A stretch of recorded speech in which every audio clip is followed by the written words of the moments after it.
painted red. The stripe was white. It was 18 feet from the bow to the stern light. Second hand from a dealer in Atlanta. I rode up with Daddy when he went there to get her.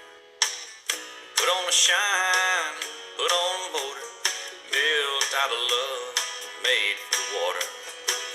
Ran her for years till the transom got rotten. A piece of my childhood that'll never be forgotten. It was just an old plywood boat with 75 Johnson, electric choke.